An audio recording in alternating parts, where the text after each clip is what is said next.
It surprised me. No matter how much you prepare, it's a nasty shock. We're currently figuring that out. Very sad. The royal family and the public were stunned when Prince Edward announced his departure from Buckingham Palace. What drove him, the youngest child of Queen Elizabeth II, to make such a momentous decision? He wants freedom for himself. Splitting with his family. Is it another step toward royalty's new roles? Join us as we examine this startling event. We'll examine its causes, meaning, and impact on the House of Windsor.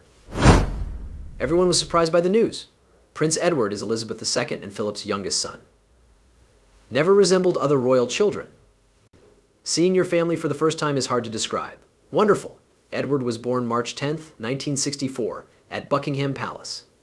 Despite growing up in the spotlight, he preferred a calmer role in the royal family. Instead of joining the military like his older brothers, Charles III and Andrew, Edward declined. Instead, he worked in media and arts. After graduating from Cambridge University with a history degree, Edward briefly worked for Andrew Lloyd Webber's theater business before founding Ardent Productions in 1993.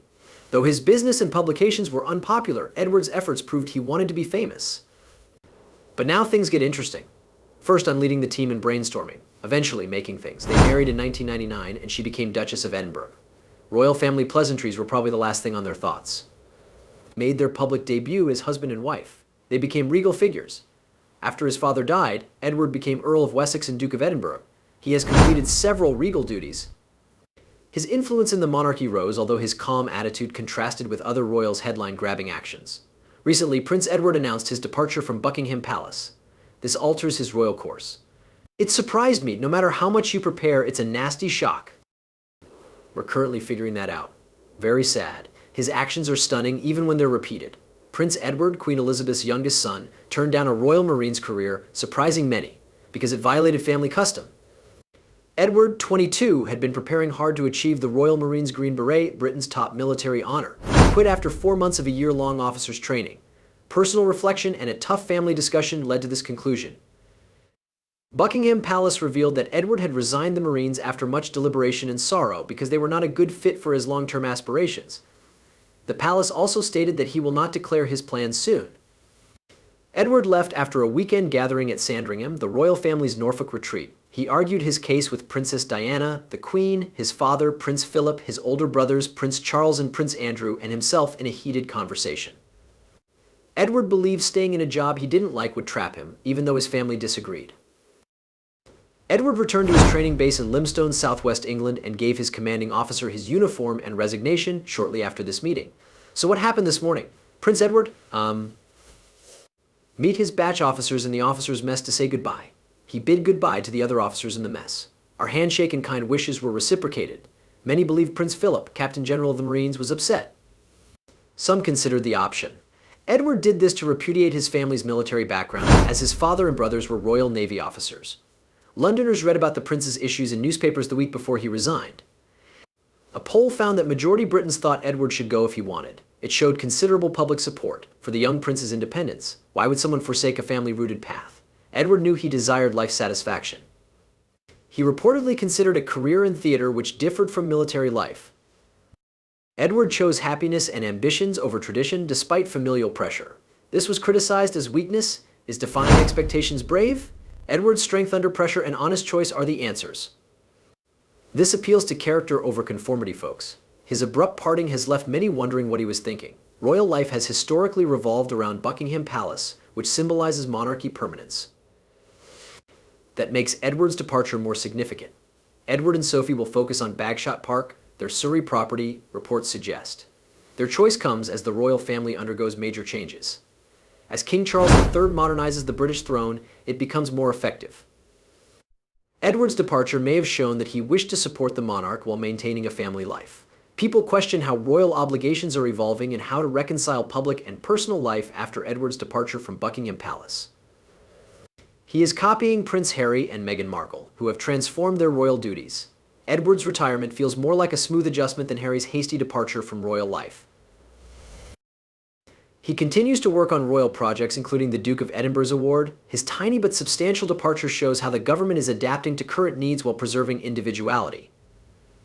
What Prince Edward does after leaving Buckingham Palace will determine his legacy. He demonstrates dedication and kindness by prioritizing family and charity. They learned from Elizabeth II and Philip. One would ask why someone would choose to leave Buckingham Palace and everything it represents. Royals often feel chastised, pressured, and constrained. This may make someone want to quit. Prince Edward was often judged as he sought to live independently. Every mistake was exaggerated. His family and friends never forgot it. Royal life has many stringent restrictions and high standards, and the media's harsh spotlight and family disagreements can make it hard to breathe. Some believe the best way to escape Buckingham Palace and its values is to depart. Prince Edward's decision to leave the royal family and become an entertainer was dangerous. Edward was a longtime fan of show industry. He liked the razzmatazz of show business and making up stories there. He probably tried to get kids interested in lots of different subjects, but it's my priority too? Edward's early entertainment business ventures demonstrated his passion and energy, but they also brought problems. He performed in Cambridge school plays and organized the 1987 Grand Knockout Tournament, a charity event mocked as the worst attack on the royal family since Cromwell. Without giving up, Edward joined Andrew Lloyd Webber's really useful group and helped start a theater production firm in 1990. They owed £600,000 after that business folded inside a year. Edward's bravest act was in 1993. His company, Ardent Productions, represented strength, ambition, and passion. Edward claimed Ardent would not develop royal-themed shows since he wanted to make serious arts, drama, and films for British TV. His business cards just read Edward Windsor, joint managing director, but showbiz insiders were unsure. People were skeptical and jealous of Edward because they perceived him as a royal impersonating a director. Family members doubted him too. Prince Philip humorously questioned Edward, "Why doesn't you just show up and take the checks?" and suggested the royal family looked silly because of him. As Ardent struggled early on, these worries seemed justified. The company's first film, Real Tennis, was a documentary about a peculiar sport performed by the rich, a mere 8,000 spectators. After one season, Annie's Bar, a political satire, was cancelled due to poor quality. Edward changed his mind after receiving more bad criticism and losing money. He hosted Edward on Edward 1996. Despite many calling it uninteresting and unimaginative, his great-uncle Edward VIII documentary did well. Still, Edward's family centricity drew criticism. Others in the same business didn't like how the palace gave him exclusive footage and interviews with top royals, and journalists called him dishonest. The following portion will wow you. Edward also struggled outside his work. Sophie, his wife, had issues. He claimed to be a PR business and deceived her in 2001. This and Edward's escalating troubles prompted a royal business study. In 2001, the royal family tightened commercial rules for royals. Ardent made its biggest blunder in 2000 when it made Royalty Arizona. Each show covered Windsor family history. Prince Charles was furious over recent sensitive incidents. Charles reportedly lost it and called Edward a nasty name after learning Ardent had filmed near Prince William at St. Andrews? Ardent was heavily criticized. Some termed it a tragic joke and ego project. Edward quit in 2002. His departure from Ardent was motivated by the Queen's Golden Jubilee and other royal duties. Even though he said goodbye positively, Ardent barely survived until being dissolved in 2009 and disbanded in 2011, with only PS4 0.27. Edward and Sophie became regarded full-time working royals after the Queen died, Prince Andrew's scandals, and Harry and Meghan's departure, despite Edward's media dreams failing. Edward's troubles demonstrate the difficulty of balancing royal duties and personal desires. Harry and Meghan may connect to this lesson as they navigate post-royal life. Edward said you can't win, so jump off the fence from any side. Edward left Buckingham Palace. What was his life like before he left? Let's look. Buckingham Palace life. As the youngest of the Queen's 4 children, Edward's Buckingham Palace life was rich and controlled. Despite royal privilege, Edward was raised in a formal and personal manner.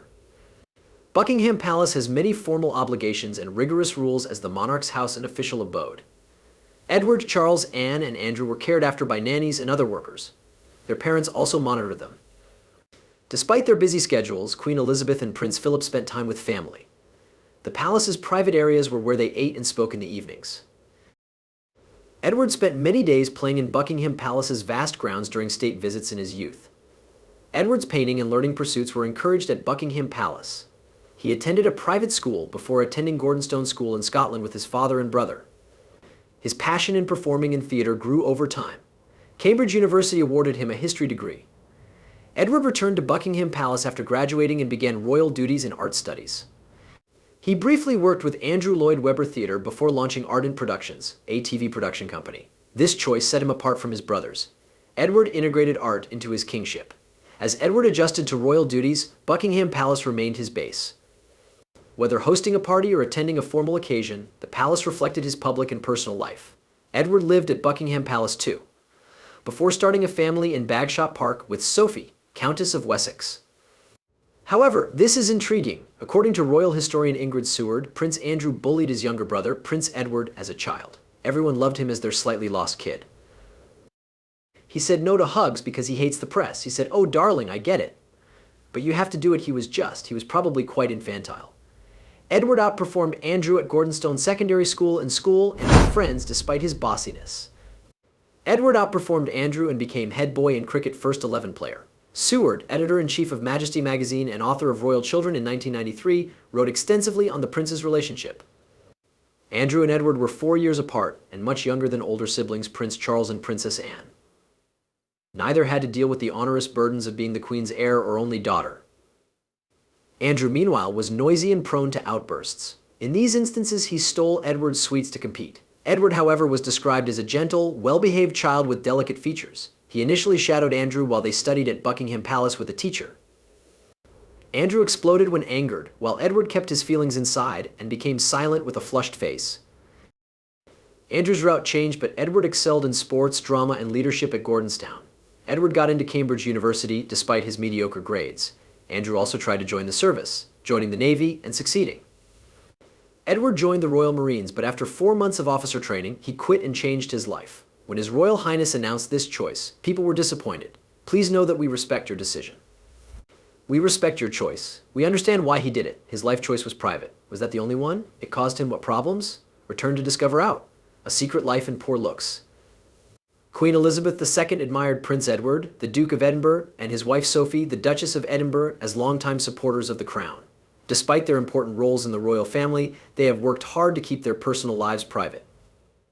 They're less well known to royal admirers than other family members since they cherish privacy. Edward is not a mystery. Over time, he has assumed more royal duties and become important. His history is intriguing and fascinating. Sibling clashes, royal title disputes, and press tensions were rumored. These things reveal the man we often misjudge. How did this shy prince manage tradition, duty, and privacy? Public engagement is a clear royal obligation. Royals greet loyal subjects by shaking hands at events. Queen Elizabeth II popularized walkabouts to get to know her subjects. Royals like Princess Diana and Kate Middleton adopted this practice over time. Edward, however, defies this rule. He waves and talks to huge groups without shaking hands. In his limited time, he can talk to more people. His sensible choice. Made in Finet? Yep, it spreads worldwide. Yes, you'll understand. Then you meet a little guy, how do you? He wants to know you. His unique approach to royal duties balances tradition and efficiency. Edward's personal life, especially with Sophie, shows his desire for balance and caution. Sophie's public relations job at Capital Radio introduced them in 1987. Sophie promoted Edward's charity tennis event years later, reuniting them. They started dating covertly as their relationship evolved. Despite their efforts, the press uncovered their relationship. Edward contacted the media to request that they respect his and Sophie's privacy from invasive coverage. After their romance became known, Sophie joined Edward at royal engagements. The pair took 6 years to marry despite popular expectations to engage quickly. Did you agree immediately? I was briefly startled. I suddenly realized I should answer, so I answered yes. I said, I'm here, Edward. After seeing his older siblings' troubled relationships, vowed to avoid them. His cautious approach showed his dedication to securing their future. Edward's early attempts to hide his private life sometimes backfired. Some were unimpressed by his rare broadcast interview about his connection with Sophie to ease public suspicion. His overwhelming desire for privacy was seen as arrogant. He simply ordered reporters to mind their own business about his proposal. His frustration was understandable, but his tone put people off. After becoming Duke and Duchess of Edinburgh, Prince Edward and Sophie made their public debut on March 10, 2023. The couple met Ukrainians outside Edinburgh's city chambers. After their seamless transition pleased royal fans but raised concerns about Prince Edward's health. There's more. Some worried that Edward was sick since he seemed thinner. MSN News reported that a Twitter user inquired, is the Earl of Wessex ill? He dropped weight quickly? Others concurred, highlighting his slimming. Since Edward had lost both parents quickly, speculation varied from illness to stress to grief. Despite widespread worry, no government sources have said Edward is sick. The German newspaper Bunter said that Buckingham Palace informed them that Prince Edward is well, but supplied no proof. King Charles made Prince Edward Duke of Edinburgh on his 59th birthday in March 2023. King Charles titled his youngest brother Prince Edward Duke of Edinburgh. His late father, Prince Philip, held it for over 70 years. The deceased prince wanted Prince Edward to become Duke. Edward was Earl of Wessex. Their father, Prince Philip, held the Duke of Edinburgh title for over 70 years, which was emotionally meaningful. Edward was expected to inherit it since Queen Elizabeth purportedly promised him the title before her death. The process wasn't easy. King Charles proposed saving the title for his granddaughter, Princess Charlotte, to modernize and slim the monarchy. This move apparently wounded Edward, who has supported Charles notably amid scandals involving their brother, Prince Andrew.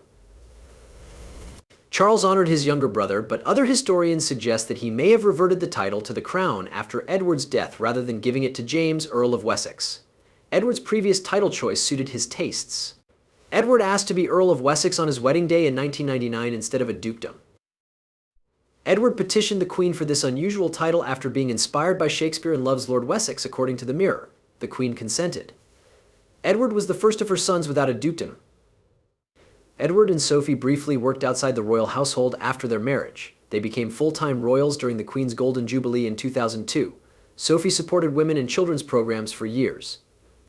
Edward's royal patronages promoted the arts. Edward and Sophie now have more duties as Duke and Duchess of Edinburgh.